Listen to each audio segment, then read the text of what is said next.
Boa noite. É uma alegria muito grande estar com vocês aqui na Congregação Concórdia de Cacoal, também com a presença do distrito, de 2 distritos, nesse nosso evento, encontro de capacitação para educação cristã. Então, estamos aí vivendo um fim de semana de muita presença, pastor, presença do Espírito Santo, quando também celebramos o dia de Pentecostes amanhã. Alguns dizem que é o aniversário da igreja cristã. Até pode ser, mas a gente tem que tomar cuidado com essa definição, porque como o pastor bem citou no início do culto, o Espírito Santo já estava vivo e ativo ainda nos tempos do Antigo Testamento. Então, louvado seja o Senhor pelo seu Santo Espírito. Deixa eu me apresentar para vocês, especialmente para aqueles que participam hoje do culto. Eu sou o pastor Fernando Garski, venho lá de Porto Alegre. Essa é minha família, minha esposa Luíse, meu filho Gabriel. Gabriel que na quinta-feira passada fez 18 anos e está louco já para tirar a carteira.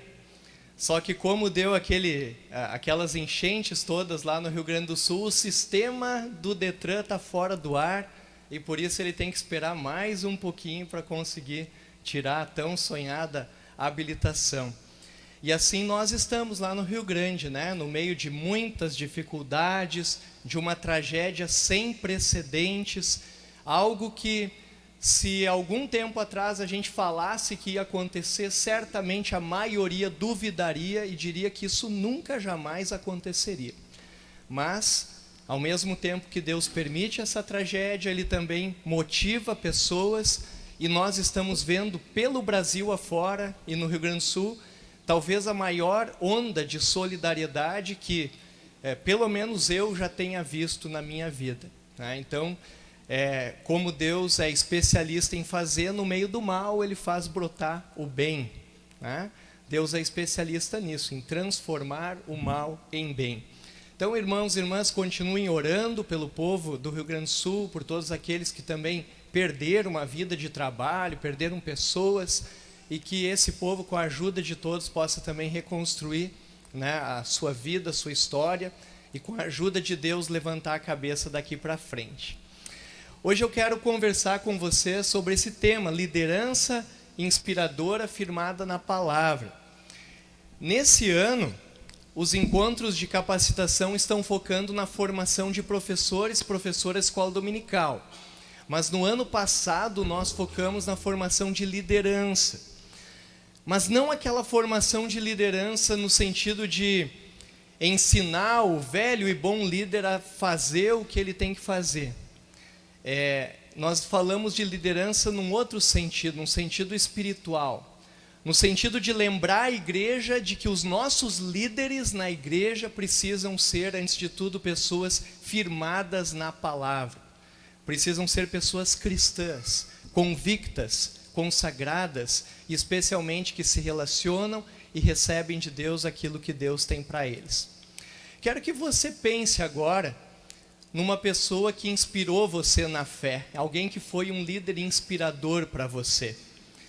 A gente tem essas pessoas, a gente lembra, talvez a avó, que a gente via orando e que algumas vezes nos falou sobre a palavra, ou a mãe, o pai, que deu um testemunho de fé para a gente. A gente consegue lembrar e pensar em pessoas que nos inspiraram no caminho da fé. Se a gente olhar para a Bíblia, a palavra de Deus, a gente vai ver que lá também encontramos muitos heróis da fé. Pessoas que tiveram uma fé assim que mexe com a gente. Por exemplo, Jó. Jó que sofreu tanto, padeceu, sofreu dores inimagináveis, mas em nenhum momento ele blasfemou contra Deus. Permaneceu firme até o fim. Ou então Abraão, que tinha a vida pronta, a vida feita lá na sua terra, e de repente recebe de Deus a ordem de sair, deixar tudo para trás e recomeçar numa terra estranha. Abraão vai. Abraão segue a ordem de Deus, ele crê, ele confia. E a gente olha e pensa assim, mas que fé, que exemplo de alguém que confia em Deus dessa forma. Ou ainda, talvez pensando em Pedro, que deixa suas redes para trás e segue Jesus.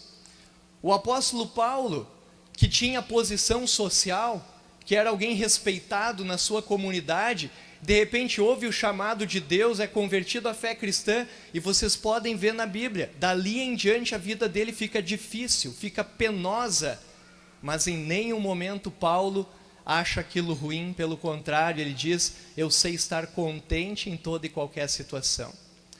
Irmãos e irmãs, vocês têm exemplos de fé na vida de vocês. Olhando para a Escritura, a gente tem muitos exemplos de fé. Mas daí a gente se pergunta, por que será que a gente percebe então, hoje em dia, tanta fraqueza de fé? Tanta omissão, muitas vezes, dos cristãos? Por que hoje em dia nos deparamos tantas vezes com cristãos que preferem qualquer coisa a estar na casa do Senhor, ou que não tem pressa para muitas coisas, mas tem pressa quando está diante da palavra? Por que cada vez mais parece que as pessoas têm um comprometimento pequeno em relação a Deus? Torcem, eu sou gaúcho, né? Torcem com afinco para o seu time, ao mesmo tempo que escondem que são cristãos luteranos. Por que a gente vê isso tudo? A palavra de Deus nos ensina, e a nossa confissão de Augsburgo, no artigo 2, nos lembra, que na verdade, aquelas pessoas da Bíblia que foram tão inspiradoras, e essas pessoas que vocês lembraram, não são melhores do que nós hoje. O ser humano é todo igual, todos são pecadores. A confissão no artigo 2, ela vai dizer assim: as igrejas também ensinam que depois da queda de Adão, todos os seres humanos que se multiplicam pela via natural, quer dizer, menos Jesus, nascem com pecado, isto é, sem temor de Deus, sem confiança em Deus e cheios de concupiscência. Essa é a minha realidade, é a realidade de vocês, e é a realidade de Jó, de Abraão, do apóstolo Paulo, é a realidade também dessa pessoa que vocês pensaram como um exemplo de fé. Todos nós nascemos em pecado. Eles não são melhores do que nós. Nós estamos debaixo da mesma condição. Mas então, o que acontece que isso muda na nossa vida e mudou na vida daquelas pessoas? Martinho Lutero vai dizer que nessa condição de pecadores nós fomos encontrados por Deus, por esse Deus Espírito Santo que a gente agora está comemorando e celebrando. Na explicação do 3º artigo do Credo, Martinho Lutero vai dizer que enquanto nós estávamos nessa situação de pecadores mortos espirituais, ele diz: creio que por minha própria razão ou força não posso crer em Jesus Cristo meu Senhor e nem vir a Ele, mas o Espírito Santo me chamou pelo Evangelho. Isso aconteceu na minha vida e aconteceu na sua também, e aconteceu na vida de cada um de vocês. Pelo batismo, o Espírito Santo chamou vocês pelo Evangelho. Mesma coisa que aconteceu com Jó, com Paulo, com Abraão. Mesma coisa que aconteceu com a avó, aquela que nos ensinou tanto na fé, com a mãe, com o pai que nos deram exemplo. Mesma coisa, Deus muda corações pelo seu Espírito Santo. De forma que a fé cristã, ela não é tão parecida com essa imagem aqui. É a imagem de alguém que vai para a academia para criar músculos. Nessa vida, quase tudo que a gente quer conquistar, a gente precisa lutar, não é mesmo? Se você quer ser um doutor em alguma coisa, tem que ir para a faculdade, tem que estudar. Se você quer ser bonitão, musculoso, musculosa, tem que treinar. Tem que se alimentar direitinho, às vezes fazer sacrifício, não comer o que quer comer, né? Na vida é assim, se você tem um objetivo, você precisa lutar pelo objetivo. Mas a fé cristã, os fortes não são aqueles que lutam, que treinam, que encontram receitas prontas para se tornarem fortes. A fé cristã, ela é mais semelhante a essa imagem aqui. Mãos estendidas para receber. Receber. É forte na fé aquele que recebe bem. Crê em Jesus de todo o coração e tem uma relação com Deus aquele que recebe. Recebe o quê? Os dons do Espírito Santo. A palavra de Deus que nos fortalece, a Santa Ceia, o corpo e sangue de Cristo. Recebeu o batismo, recebe a absolvição do pastor. A fé cristã é fortalecida não pelo ato de treinar, mas pelo ato de receber. Como vocês agora estão fazendo. Aqueles que estão lutando, contra a desatenção. Estamos recebendo da santa palavra de Deus. A maior expressão dessa recepção é o batismo de uma criança. O que a criança fez? Qual foi o peso que ela carregou? Qual foi a decisão que ela tomou? Nenhuma, nada. Ela não fez nada. E então, por puro amor, Deus concede àquela criança o maior de todos os dons, que é o dom da fé. E a criança apenas recebe, como um presente gracioso, aquilo que vem de Deus. E o batismo, que é apenas receber, faz daquela criança que nasceu morta em pecado, se tornar uma pessoa viva, uma pessoa de fé, que agora caminha para a salvação e para a vida eterna. Guardem essa imagem no coração, na mente de vocês. A fé cristã, ela é fortalecida pela recepção daquilo que Deus tem para nos dar.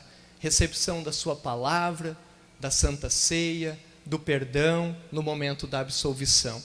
O foco da vida cristã, apesar de que muitas vezes a gente tropeça nesse ponto, não é tanto fazer.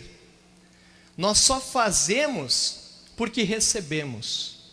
É o caso clássico de Marta e de Maria, em que Maria se esmerava para servir Jesus e Marta, se esmerava para servir Jesus, Jesus elogia Maria, aquela que está sentada a seus pés, ouvindo os seus ensinamentos. Mas daí a pergunta continua. Se me parece que receber é uma coisa fácil, Quem não gosta de ganhar presente? A gente gosta de ganhar presente. Então me parece que se Deus quer nos dar os seus dons, me parece que é fácil receber. Mas então por que a gente vê tanta fraqueza? Por que a gente vê tanta omissão por parte dos cristãos? Tanta gente que nem na igreja deseja estar, que nem a palavra deseja abrir, que nem perdão deseja pedir. O que acontece? Bom, irmãos e irmãs, o que acontece é aquilo que a gente ouve muito falar. Existem forças inimigas que não querem que você receba. Essa vozinha que está chamando a atenção de você para outra coisa agora. Essa vozinha que chama a nossa atenção para longe de Deus, coloca coisas diferentes, quando nós estamos sendo levados para a igreja. O diabo, o mundo e a nossa carne não querem que a gente receba. Satanás, ele no passado usou uma estratégia interessante.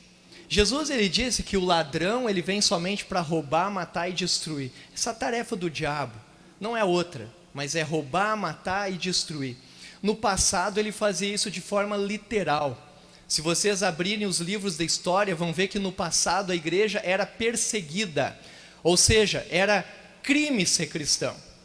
Se você não negasse Jesus, você era preso e possivelmente pagaria com a sua vida. Satanás, ele tinha essa estratégia, ele queria botar medo nas pessoas. Mas o que aconteceu? Diz lá um historiador que o sangue dos cristãos parecia uma semente. Quanto mais caía na terra, mais cristãos surgiam. E Satanás, como ele não é bobo, ele mudou a sua estratégia. Me parece que agir com violência não deu o resultado que ele queria. Então ele mudou a sua estratégia. E ele passou a distrair o povo de Deus e a transformar a verdade de Deus em mentira. Duas estratégias de Satanás estão muito presentes na vida hoje. A primeira delas é a distração. Isso que vocês estão vendo ali na imagem se chama scroll infinito. É uma técnica de rolagem infinita. O que isso significa? Quando você acessa uma rede social, não importa o quanto você olhe, sempre vai ter o que olhar. E toda vez que você parar de olhar a rede social, vai te dar uma sensação de que o melhor estava por vir e que você está perdendo aquilo. Isso não é por acaso grandes companhias de tecnologia estudaram a psicologia do ser humano e fizeram isso de propósito para te prender ali. Fizeram de propósito para deixar você preso ali. E tudo bem, uma estratégia deles, só que qual é a consequência disso? A consequência dessa atitude são 2 comportamentos que com o tempo eles vão sendo reforçados. Por exemplo, você irá interagir com os conteúdos de forma cada vez mais rápida e superficial. Então, assim, prestar atenção de verdade numa coisa começa a doer, não consegue. Ler um texto maior é difícil. Me lembro que no meu tempo de seminário, os professores diziam, está aí o pastor Claudir, que foi meu colega, o pastor Arcildo, talvez está aí também, foi meu colega. Os professores diziam que 12 minutos numa pregação era um bom tempo. Depois as pessoas iam se distrair, né? Daí, de repente, anos depois, surge o devocionário, um dos devocionários da nossa igreja, que tem o nome 5 minutos com Jesus. Dos 12, já reduziu para 5. É claro, essa é a proposta do devocionário, mas muitas vezes se pensa assim, mais do que 5 minutos é difícil a pessoa ficar. Há 2 anos atrás, quando eu fui eleito, fui lá para a IELB, daí o VP de comunicação, o Ederson, ele disse, pastor Fernando, poderia gravar umas mensagens para a gente? Toda semana a gente quer gravar uma mensagem sobre a leitura do Evangelho da semana, ou do Salmo, né? Sim, com certeza, vamos gravar. Quanto tempo? 1 minuto e meio. 90 segundos. Talvez até eu me aposentar, eu vou ter que falar meu nome é Enéas, né? 90 segundos, e mais do que isso as pessoas não conseguem ficar, reter, né? É a técnica que hoje se usa. E daí o detalhe é que às vezes você vai lá nas informações da mensagem, porque a gente consegue ver, né? Quantas pessoas assistiram e quantos minutos, e às vezes a maioria das pessoas ali é 30 segundos e já pulam fora. Então esse é o resultado, e essa é a estratégia hoje de Satanás, é te distrair. Não presta atenção em nada que dure mais tempo, porque o que dura mais tempo é o que vai te alimentar de verdade, é o que vai te alimentar com profundidade. Então não, arruma outra coisa. E o segundo resultado é isso, você irá preferir buscar coisas novas ao que está diante de si. Por quê? Porque o novo pode ser que seja melhor, e você está numa eterna busca por algo melhor. E se você quer sempre algo melhor, então a esposa de agora, o marido de agora, talvez não seja tão bom, o pastor de agora, talvez não seja tão bom, né? Os filhos de agora, os amigos de agora, as coisas que a gente assiste agora, talvez não seja tão bom. A gente sempre quer buscar coisa nova, novidade, e a gente sabe que novidade no que diz respeito à igreja, muitas vezes é perigoso. Então Satanás, ele mudou a sua técnica, ele quer te distrair, e por isso, como eu sou pastor, e eu estou do outro lado da sala, Satanás está de um lado, eu estou do outro, porque eu estou do lado de Cristo, então eu tenho que dizer para você, não se distraia. É minha tarefa como pastor, dizer para você, não se distraia, não nade conforme a correnteza. Uma das consequências é algo que a gente via muito em crianças até algum tempo atrás, mas agora vem em crianças e adultos. Aquela sensação de perda de tempo toda vez que a gente tem que fazer uma coisa um pouco mais complexa, um pouco mais aprofundada, né? Quando precisamos ficar concentrados por mais tempo, um estudo bíblico, um culto, aquela sensação de que tomara que termine logo para eu poder voltar, né, para a rede social, para o celular, sei lá por quê, para a minha vida, né? Não se distraia.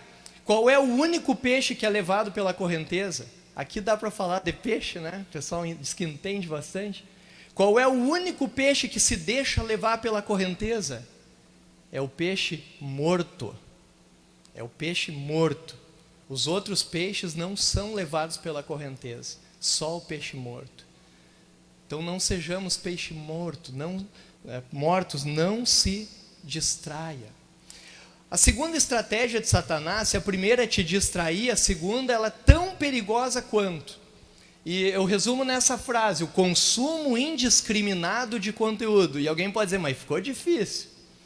O consumo indiscriminado de conteúdo. Vou explicar.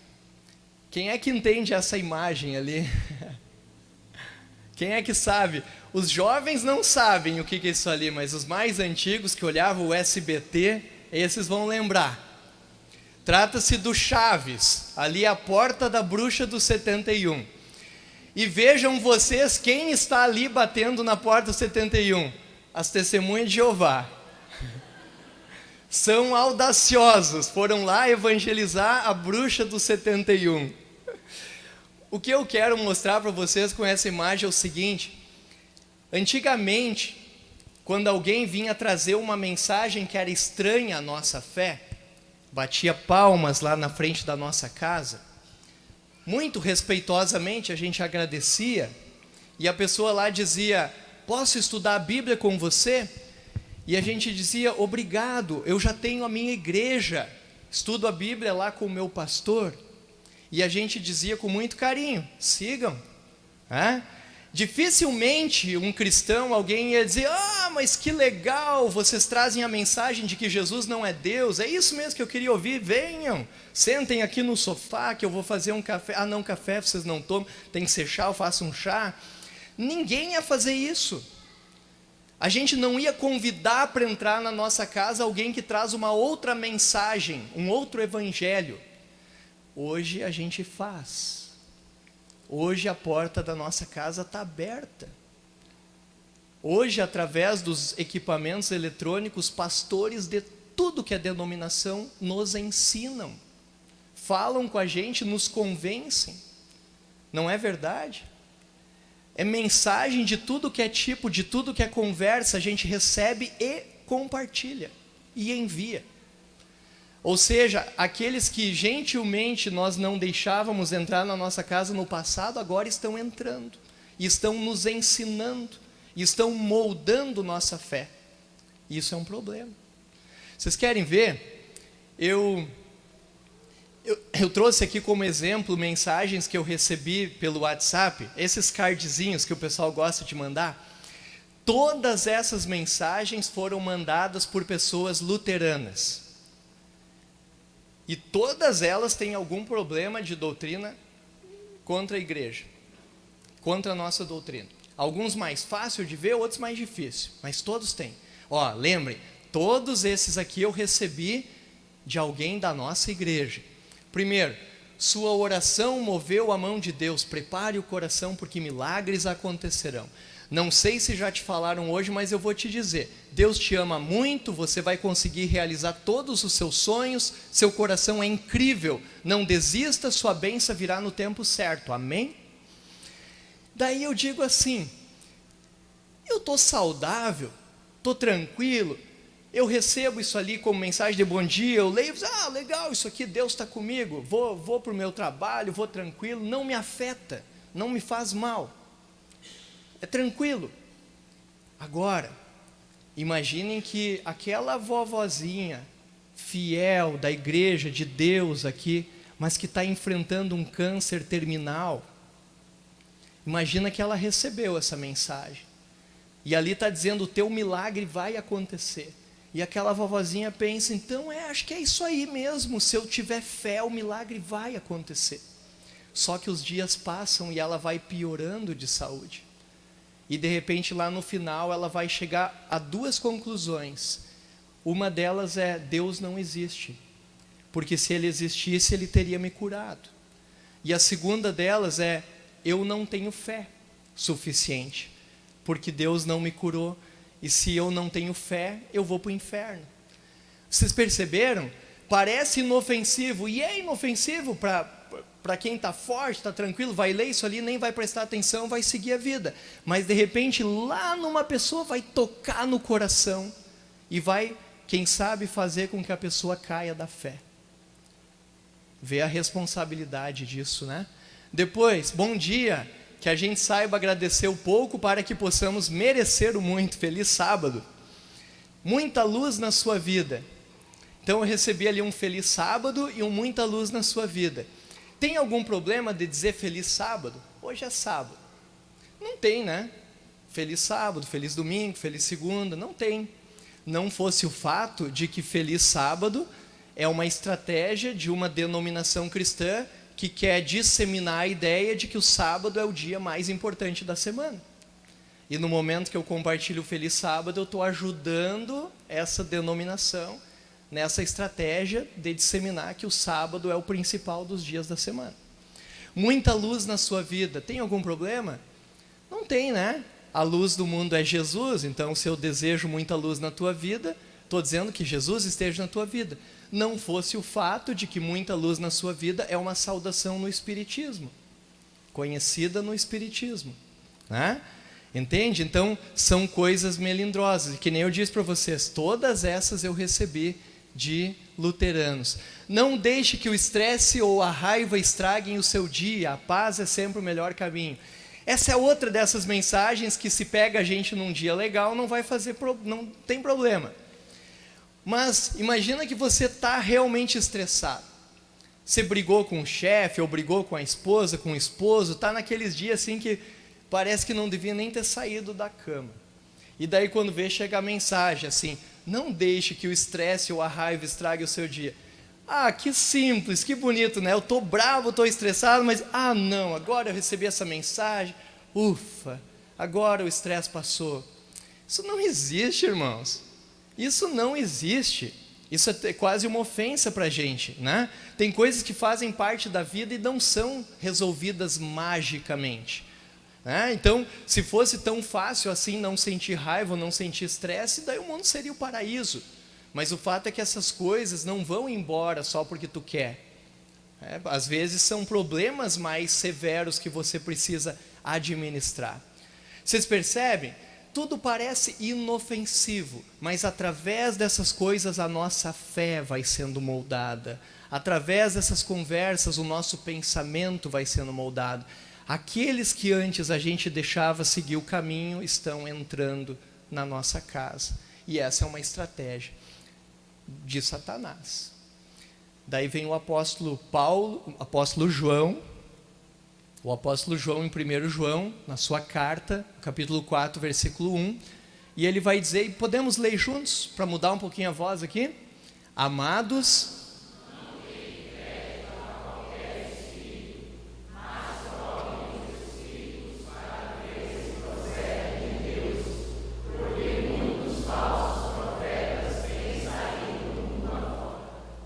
João era conhecido como o apóstolo do amor. Ele era um amado. Sabe aqueles vovô assim que todo mundo ama? Esse era João. E João ele estava dizendo, filhinhos, não acreditem, né? Provem os espíritos, não deem crédito a qualquer espírito. Ele não estava falando de fantasma, né? Depois ele até explica o que é os espíritos que ele está falando, falsos profetas que têm saído ao mundo afora. O que ele está dizendo para a igreja? Igreja querida, não acreditem em tudo que vocês ouvem. Provem o que vocês estão ouvindo pela Escritura, para ver se de fato procede de Deus. Essa mensagem é para hoje, é para nós.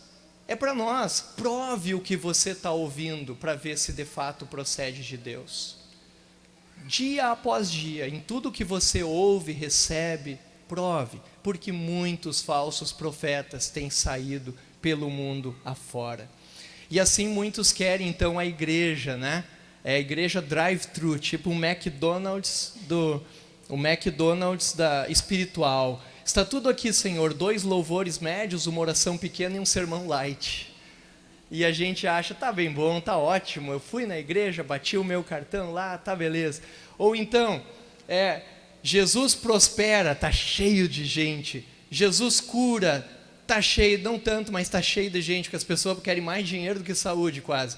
Jesus salva, daí tá vazia, tá um pinguinho de gente. Então não é isso que muitas vezes a gente vê, irmãos, né? E Satanás está feliz com isso, mas Deus não, porque Deus ele quer a gente na verdadeira fé em Jesus. O que vocês enxergam quando veem essa imagem? Quando vocês olham, eu vou tomar um golinho de água.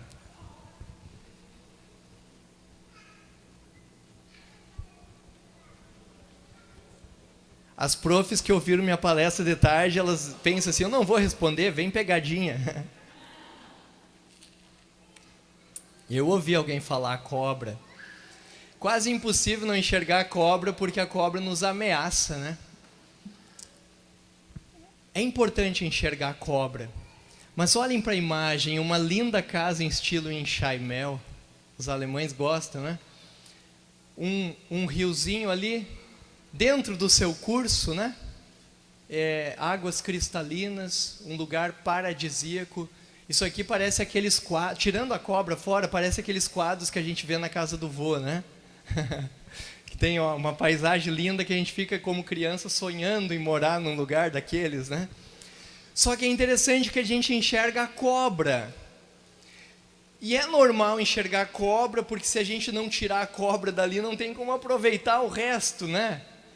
Agora, uma coisa interessante, só vale enxergar a cobra se for para tirar ela.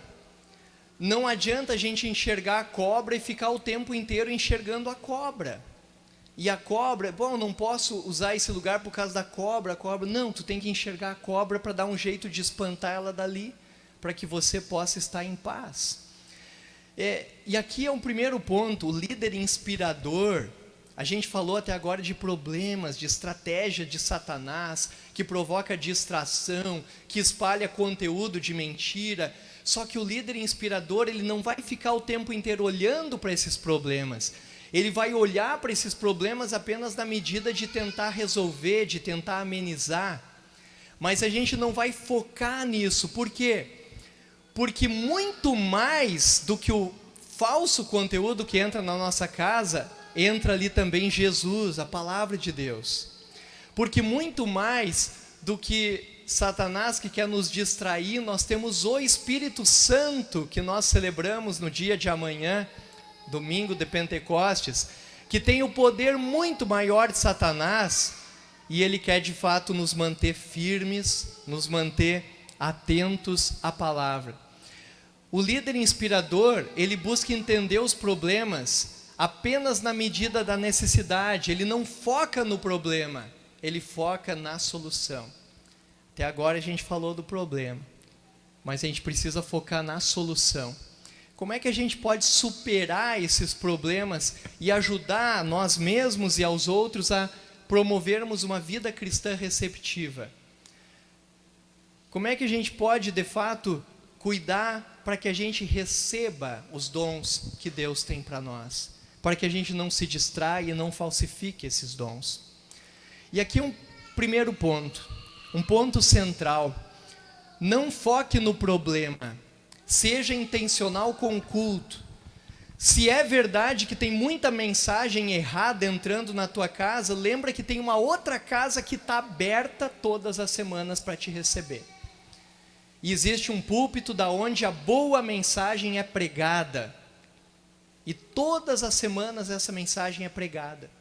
Quando eu falo de intencionalidade com o culto, eu estou querendo dizer assim, Deus, ele nos dá o que a gente precisa para a gente ser dele, para que a gente possa receber a vida que flui dele, e o culto está no centro.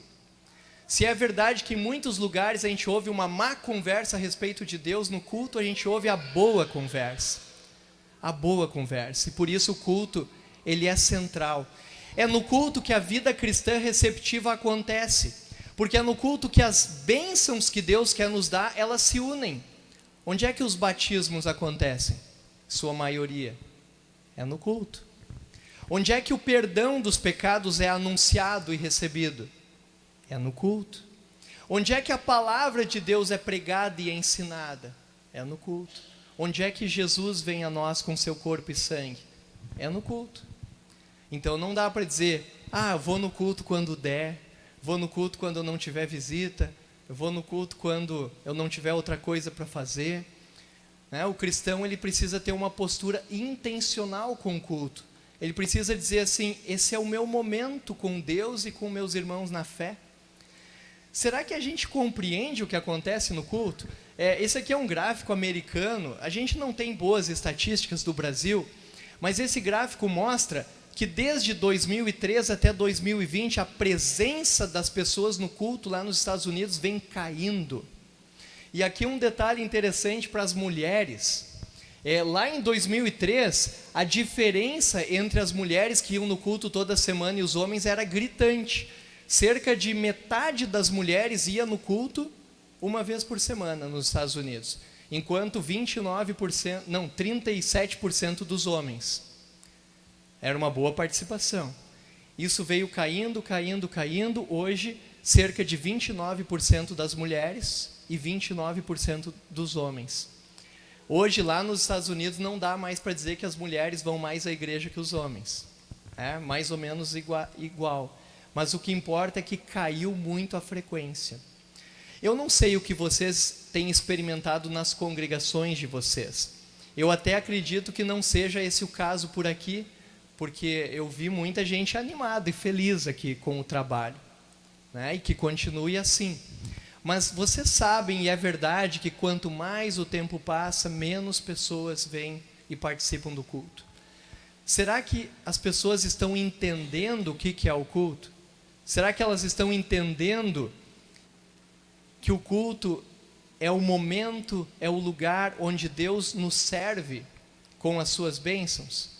Que muito mais do que um lugar para a gente vir e servir a Deus, é o lugar onde Deus primeiro nos serve. Obviamente nós, em resposta, o servimos, onde Ele nos dá essas bênçãos e faz o coração da nossa fé pulsar e bater.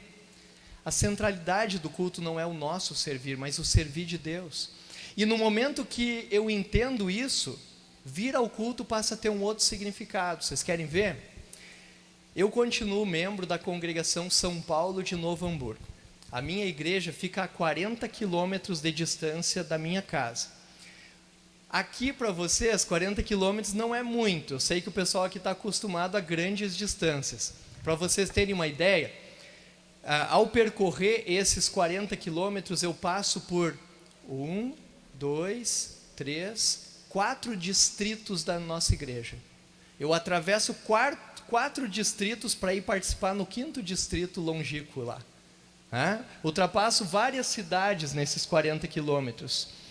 Daí alguém pergunta, mas por que isso, né?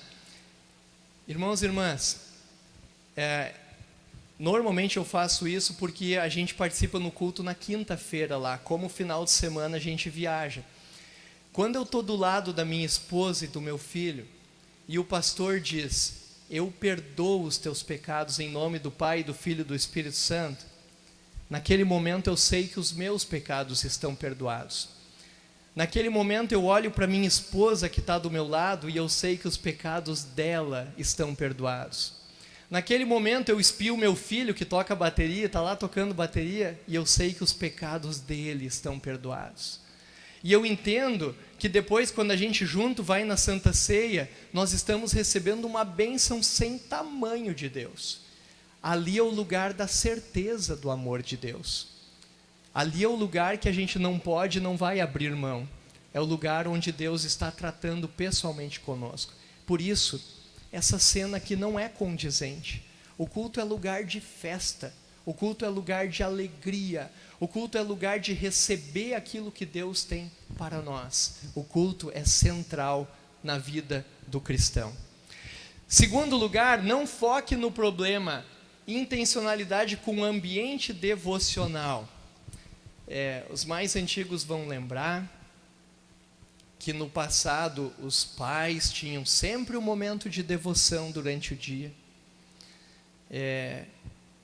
Que a nossa casa era enfeitada muitas vezes com coisas da igreja. O castelo forte estava ali acessível a todo mundo, a Bíblia estava num lugar visível, à mão. Muitas vezes até o próprio inário luterano estava ali. Na minha casa era assim. Eu aprendi a ler com 6 anos e não demorei muito para ler a Confissão de Augsburgo. Isso é estranho, uma criança ler a Confissão de Augsburgo, né, que é o nosso documento confessional, mas é que o pai deixava o inário dele ali por cima, eu tinha curiosidade e ali eu fui lendo.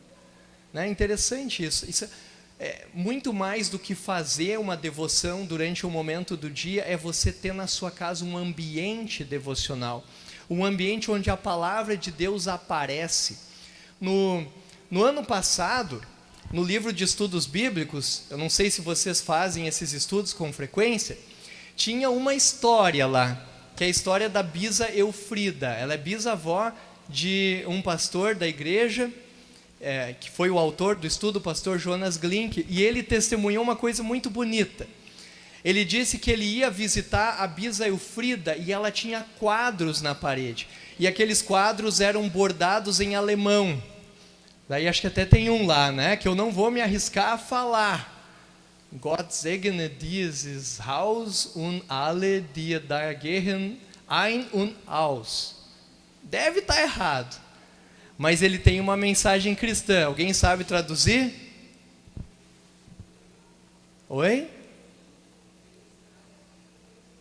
A casa onde Deus está, uma casa de bênção, acho que é uma coisa assim. Não, eu não sei, eu não entendo o alemão. Mas o que importa é que esse pastor, ele disse que ele era criança e aqueles quadros pregavam para ele. Aqueles quadros aproximavam ele de Deus e da sua palavra. Aqueles quadros ajudaram ele depois a se tornar um pastor da igreja. Quando na vida que alguém vai imaginar que um quadro na parede possa pregar para uma pessoa? Vocês entendem? A Bisa Eufrida, eu não conheci ela, hoje já é falecida, eu não sei se ela era eloquente, eu não sei se ela falava, pregava a palavra de Deus lá para os seus netos, eu não sei. O que eu sei é que ela tinha quadros na parede da sua casa e aquilo pregava, e aquilo acalentava o coração dos netos. Então, quando eu falo de intencionalidade com o ambiente devocional, é assim, que a nossa casa não seja um outro mundo, mas que na nossa casa a fé apareça nas atitudes, nas conversas, nos quadros na parede, no canal de televisão, nos filmes que se olha, sei lá, que a fé cristã apareça. Isso é um ambiente devocional. É um lugar onde se ora, onde se lê a Bíblia, né, onde você enxerga as coisas de Deus. Então, o líder inspirador, ele não vai focar no problema, ele não vai ficar dizendo assim, hoje em dia ninguém mais se importa. Não, ele vai cuidar para que a sua casa tenha esse caráter cristão, para que um estranho, quando visite a sua casa, ele saiba que você é cristão, mesmo sem você falar nada. Isso é um ambiente devocional, intencionalidade com o ambiente devocional. Uma coisa que é bem interessante, quem se inscreveu aí no ESEC recebeu uma apostila que não tem a ver com a formação das profs, mas tem a ver com esse nosso estudo de hoje. E nessa apostila tem lá várias dicas, atitudes concretas para que você tenha um ambiente devocional no lar, especialmente para pais que tiveram filhos recentemente. Então, por exemplo, lá tem várias dicas. Por exemplo, aqui, o primeiro ano de vida, quer dizer, o bebê nasceu e ele está vindo da maternidade para casa. O que você pode fazer? Considera colocar no quarto do bebê a certidão de batismo dele, um retrato, uma pintura de Cristo. Olha que legal. Junto com os porta-retratos, onde estão as fotos de família, coloque ali um porta-retrato com Cristo. Porque a criança vai se criar entendendo que Cristo é da família. Olha que dica interessante. Uma cruz ou um crucifixo, coloque um crucifixo acima da cama da criança, ele serve como um lembrete da morte, da ressurreição de Cristo. Eu conheço pais lá da congregação onde eu era pastor, que tem a cruz no quarto, e a mãe ensinou a criança, quando ela sentisse medo de noite, era para ela olhar para a cruz, né? Ou lembrar que Jesus estava lá com ela. Isso certamente está moldando essa criança na fé. A decoração da Arca de Noé, que lembra o batismo, né? Então, eu só trouxe algumas aqui, mas na apostila tem muitas, tem até o 3º ano de vida, né? Dessas dicas bem práticas de como transformar o nosso lar num ambiente devocional. Bom, em terceiro lugar, primeiro, intencionalidade com culto, segundo, intencionalidade com o ambiente devocional, e agora intencionalidade com o estudo da palavra. Quer dizer, o líder cristão firmado na palavra, ele não vai prestar atenção só nessas desculpas. A Bíblia é difícil, É só letra, não tem figura. É só letra pequena ainda, meus olhos não enxergam. O líder intencional vai pensar assim, como é que eu posso superar essas dificuldades? Como é que eu posso enfrentar essas dificuldades? De forma que o estudo da Bíblia faça parte da minha vida também. A Bíblia é a palavra de Deus, é quando o Pai do céu fala contigo e comigo. Ela é o momento da gente ouvir o Paizão do céu. Então isso deve fazer parte da nossa vida. Olha só que legal, eu vou ligar ali a caixinha de som, vou botar o microfone. Tem muitas vezes que as pessoas dizem assim, criança não vai aprender. Não adianta ensinar coisa difícil que ela não aprende. Essa menina, eu batizei ela quando começou a pandemia. E ela vai cantar uma música que fala sobre os livros do Novo Testamento todos em ordem. Ela tinha 3 anos quando ela gravou. Com 3 anos ela sabia a ordem dos livros do Novo Testamento. Então como é que ela sabia? Óbvio, porque alguém ensinou. Alguém ensinou. Né? Então, vamos ver se vai. Mateus e Marcos e Lucas e João, Atos, Romanos, Coríntios, Galatas, Filipenses, Colossenses, Tessalonicenses, Timóteo, Tito, Filemão, Hebreu, Tiago, João,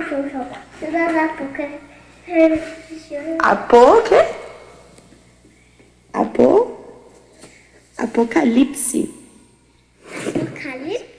Isso é mais difícil de dizer. de João. Demais. Muito bem. O que é essa música, Luísa? Do Novo Testamento. Do Novo Testamento, dos livros da Bíblia, né? Legal, né? 3 aninhos, sabia a ordem dos livros do Novo Testamento. E às vezes a gente diz, não aprende se não ensinar. Né? Então vocês viram que quando uma coisa faz parte da nossa vida, da nossa rotina, da nossa casa, as crianças aprendem, os jovens aprendem, os adultos aprendem. Né? Então estimule e cultive essa intimidade com a palavra de Deus. E aqui eu quero bem rapidamente mostrar para vocês que ler e estudar a Bíblia não é uma coisa tão complexa como muitas vezes as pessoas pintam. Tem várias maneiras de fazer isso. Por exemplo, vocês acham que a Bíblia é superficial ou ela é profunda? Todo mundo vai dizer que é profunda, né? A Bíblia é como o mar, o oceano. O oceano é profundo, não é? Tempos atrás a gente ouviu daqueles senhores lá que queriam descer lá onde está o Titanic. Lembram que a cápsula lá implodiu e eles acabaram morrendo? Porque o mar é tão profundo que tem lugar que nem o ser humano consegue chegar. Então é por isso que nenhum de vocês entrou no mar. Entramos, né? Muitos de nós entraram no mar. Mas o mar não é profundo? Mas a gente entra na beira. E depois que sabe nadar, vai um pouquinho mais. E depois, de repente, se pega uma pranchinha de surf, dá para ir um pouquinho mais ainda. A Bíblia é a mesma coisa. Tem pessoas que dizem, mas é difícil demais, e daí você não pega. Não, a Bíblia tem praia também. A Bíblia tem ali onde qualquer pessoa, uma criança, vai entender. A prof. hoje, Giane, inculcou, assim, ensinou várias vezes o versículo de João 3,16. Porque Deus amou ao mundo de tal maneira que deu o seu Filho unigênito, para que todo que nele crê não pereça, mas tenha vida eterna. Não tem dificuldade nenhuma de entender esse versículo, é português puro e simples. Deus amou o mundo, deu o seu Filho, para que todo que nele crê não morra, tenha vida eterna. É fácil de entender. Então, a Bíblia, ela tem suas praias, tem os seus lugares que a gente vai conseguir ler e vai entender. Né? E existem maneiras de chegar lá. Por exemplo, uma das maneiras mais conhecidas de leitura da Bíblia é a leitura devocional. Ela compreende uma leitura de um texto bíblico, depois uma pequena mensagem sobre o texto bíblico e uma oração. É o que a gente faz com o Castelo Forte e com os 5 minutos com Jesus. Se você acha complicado entender a Bíblia sozinho, a leitura devocional é uma excelente ferramenta. Leia o texto bíblico e a mensagem depois a respeito dele e conclua com uma oração.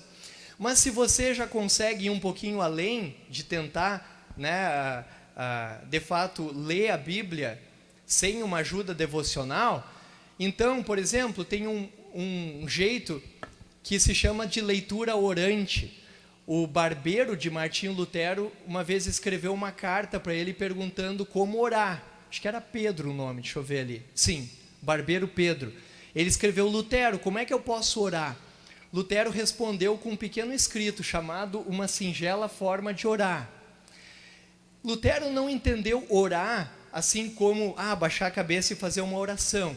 Lutero, ele entendia orar quase como uma meditação, assim, né? Para Lutero era comum você orar os salmos, ou você orar um texto da Bíblia, ou você orar um hino, né? Então você ora o Pai Nosso, ora aquelas palavras, né? E daí Lutero disse: olha, quando você orar, e a gente pode entender assim, quando você lê a Bíblia, você pode seguir 4 passos na sua leitura da Bíblia. Você escolhe um texto, e daí a primeira coisa que você pergunta para esse texto é o que ele te ensina, em termos de instrução. Por exemplo, vou usar como exemplo aqui Romanos 8. Nada poderá me separar do amor de Deus. Daí eu pergunto, o que esse texto me ensina? Nada poderá nos separar do amor de Deus. Bom, está bem simples. Esse texto me instrui que nada pode me separar do amor de Deus.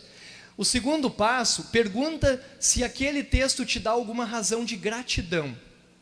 Bom, nada poderá me separar do amor de Deus. Senhor, muito obrigado, porque tu não deixa que nada me separe do teu amor.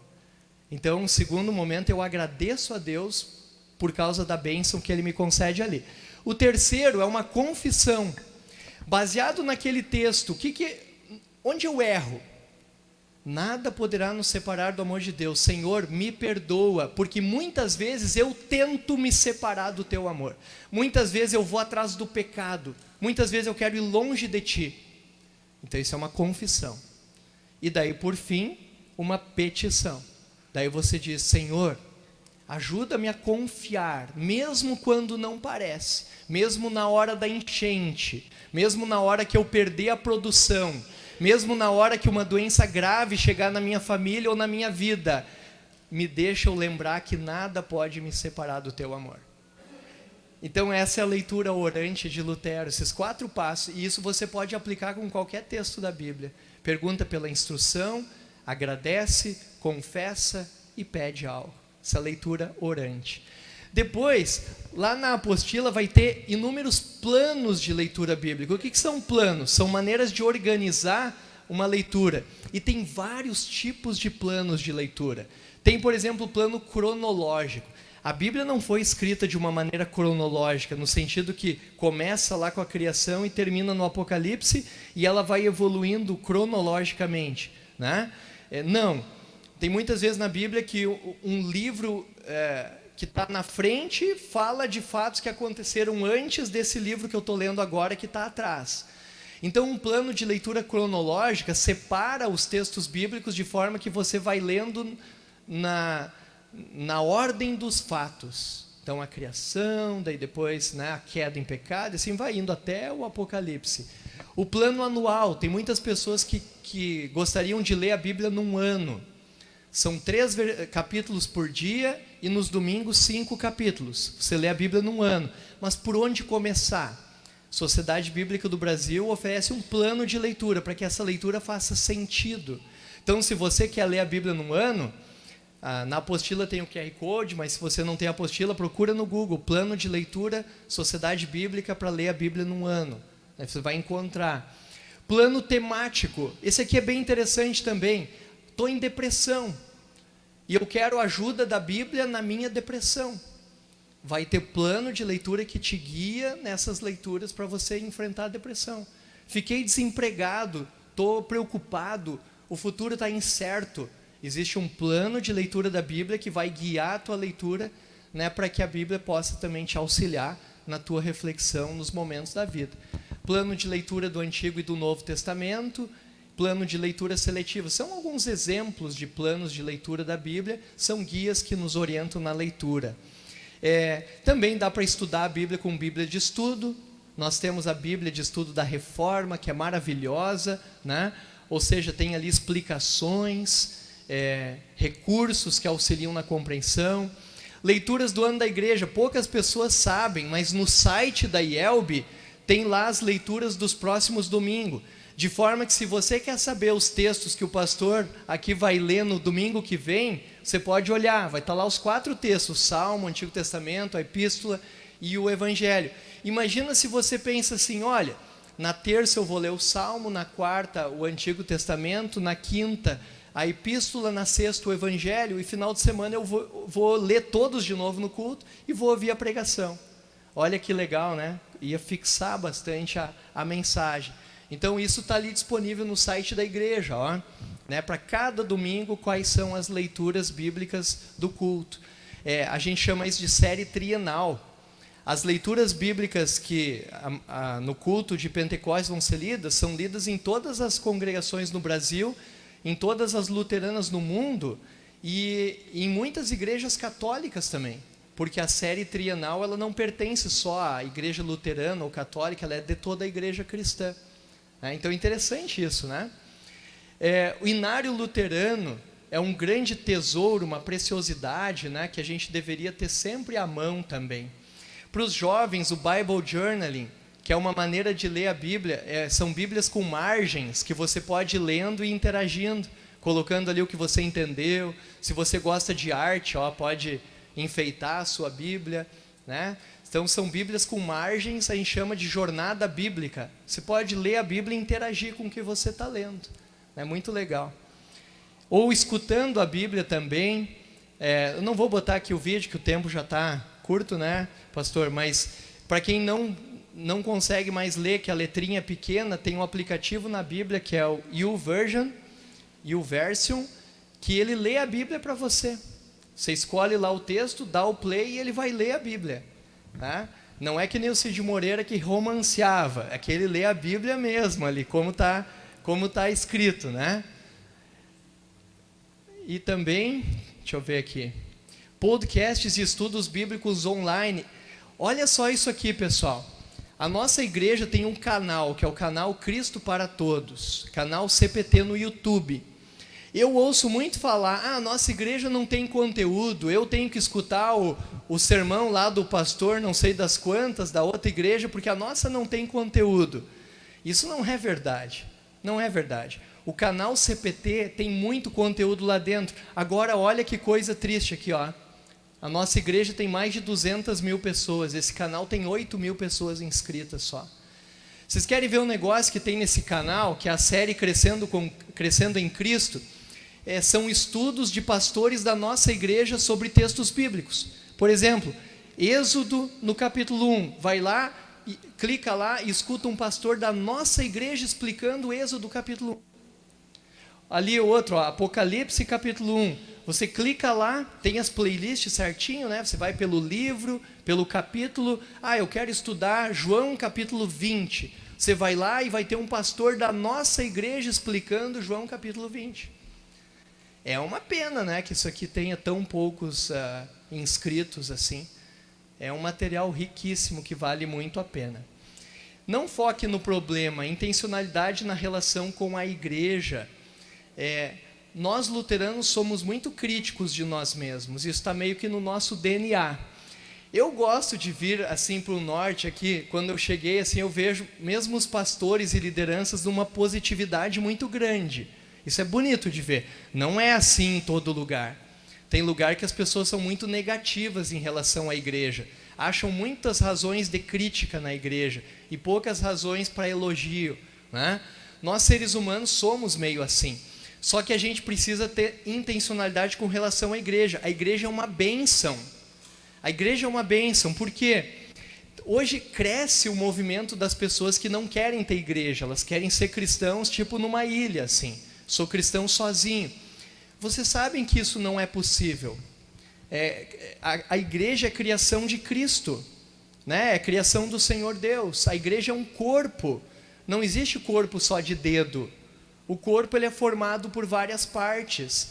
Então, a gente precisa valorizar a igreja.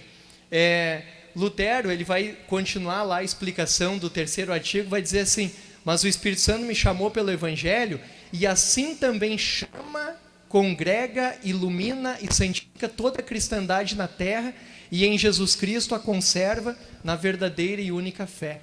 Assim como Deus me chamou pelo batismo, Ele chamou vocês, e nós somos irmãos.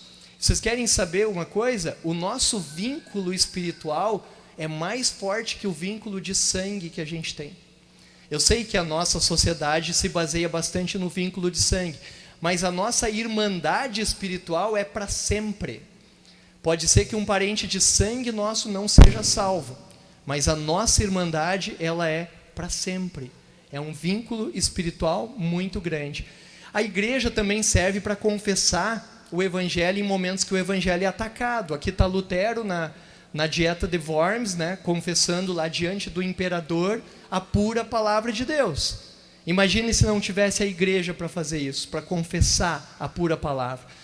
O livro de Concórdia é o resultado dessa confissão, né? Hoje nós temos na igreja o nosso seminário Concórdia, que é um baluarte da preservação da nossa doutrina, e a nossa querida editora Concórdia, que infelizmente nesse momento está embaixo da água. É lamentável. O nosso estoque de livros está embaixo da água. É triste. Mas a editora Concórdia não vai esmorecer, vai continuar com o seu trabalho. Por quê? Porque o livro que a editora Concórdia coloca na mão de vocês é um livro de pura e sã doutrina. E é diferente se vocês comprarem por aí nas rodoviárias, livrarias da vida, livros de religião, né? É diferente. Então a igreja está aqui com as suas agências para preservar e cuidar da fé. Valorize a igreja. E por fim, não foque no problema. O líder, intencionalmente, ele busca formação e conhecimento. Isso eu falei hoje de manhã também para as professoras, né? Por exemplo, se você é liderança na congregação ou no distrito, tenha à disposição esse guia prático do sínodo. Ele explica como é que a nossa igreja funciona, como é que uma congregação faz um chamado, qual é a atribuição do conselheiro distrital, o que faz um presidente de congregação, o que faz um tesoureiro de congregação. Está tudo dentro desse livrinho. Ele está disponível gratuitamente nesse QR Code. Quem não conseguir baixar agora, pede para o pastor, né? É um livro que explica a nossa igreja. E para a liderança da nossa igreja é muito importante, muito bom. Então o líder, ele busca conhecimento, ele quer se aperfeiçoar. Assim também os encontros que a gente está vivendo aí no Brasil, esse está sendo o 10º de 22, tem mais 12 ainda pela frente, né? Ou então os cursos de teologia da UBRA, e por fim, falando de novo aqui da ET. Hoje ainda, né, uma moça veio me dizer que ela não sabia, não conhecia a ET. A ET é um programa do Seminário Concórdia que forma diáconos e diaconisas para a igreja. E é um programa por extensão, você não precisa ir lá no seminário para estudar, você pode estudar onde você está. E depois, quando você se forma, você se torna um diácono ou uma diaconisa. E que nem eu comentei hoje de manhã, inclusive a formatura é lá no Seminário Concórdia. O Seminário Concórdia, todos os anos, forma pastores e forma diáconos e diaconisas. Para ser um pastor, você tem que ir lá estudar. Para ser diácono e diaconisa, você não precisa sair da sua casa, né? Você pode continuar morando onde você está morando e auxiliar depois a sua congregação, né? Então, isso é muito interessante. Procure se informar a respeito da educação teológica por extensão.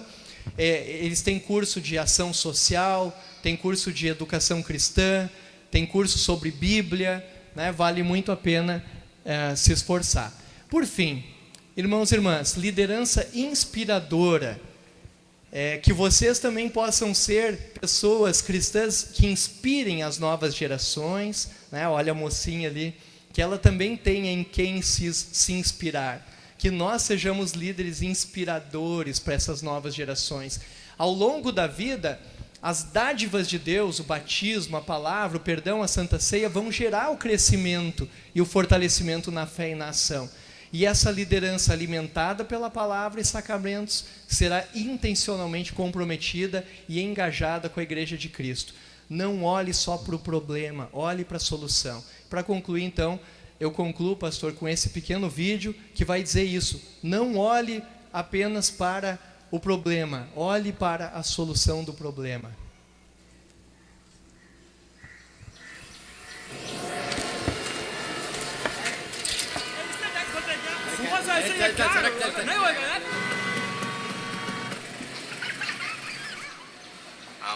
Sir, आपके लिए उस पार कार का इंतजाम किया है सर।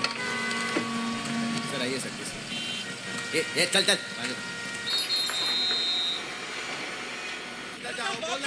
क्या बात करता है? क्या ऊपर से जाएगा? क्या ऊपर से? जा जा। गया main show. I hate this country. कुछ करो ना। मैं वहां जाके क्या उखाड़ लूंगा?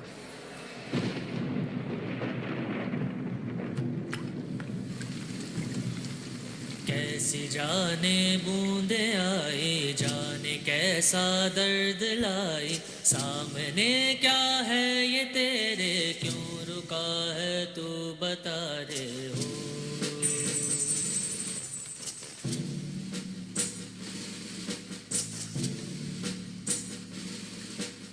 कौन तुझको पार लेगा, कौन होगा वो मसीहा, जिसे तू ढूंढता है वो ही है तू, तू वही है।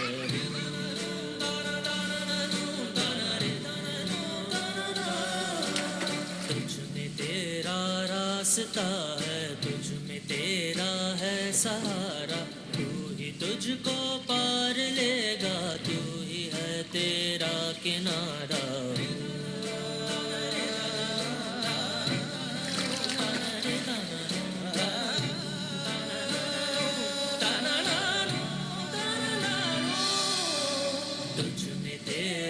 रास्ता है, तुझ में तेरा है सहारा, तू ही तुझको पार लेगा, तू ही है तेरा किनारा। जिसे ढूंढता है तू ही रे,